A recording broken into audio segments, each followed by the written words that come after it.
హిందూ మతం నుండి ఇన్ఫాక్ట్ ఏ మతం నుండైనా ఇస్లాం మతంలోకి మారితే బీసీ ముస్లిం రిజర్వేషన్ వస్తుందా? అందరూ తెలుసుకోవాల్సిన విషయం ఇది. కోర్టు చాలా కీలకమైన తీర్పు ఇచ్చింది. తమిళనాడు తూత్తుకుడికి చెందిన పరమశివం 2015లో ఇస్లాం మతంలోకి మారారు. సమీర్ అహ్మద్ గా తన పేరు మార్చుకున్నారు. ఇస్లాం సంప్రదాయం ప్రకారమే వివాహం కూడా చేసుకున్నారు. ఆ తర్వాత ముస్లిం లబ్బే వర్గానికి చెందిన బీసీ ముస్లిం గా తనని గుర్తించండి అంటే తమిళనాడు గుర్తించిన 7 ముస్లిం బ్యాక్వర్డ్ క్యాస్టుల్లో ఇదొకటి. రిజర్వేషన్ పొందడం కోసం తనని అలా గుర్తించి క్యాస్ట్ సర్టిఫికెట్ ఇవ్వండి అని తహసీల్దార్ని అడిగాడు తను.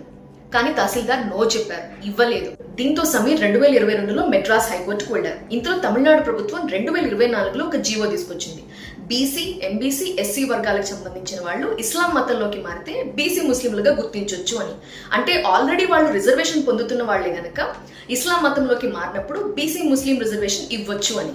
సో కోర్టుకు అదే చెప్పారు. 2026 అంటే ఈ సంవత్సరం జూన్ 24న హైకోర్టు కీలకమైన తీర్పు ఇచ్చింది. ఇస్లాం మతంలోకి ఎవరైనా మారొచ్చు, కానీ రిజర్వేషన్ కోసం ఒక పర్టికులర్ బీసీ ముస్లిం వర్గానికి మారలేడు అని.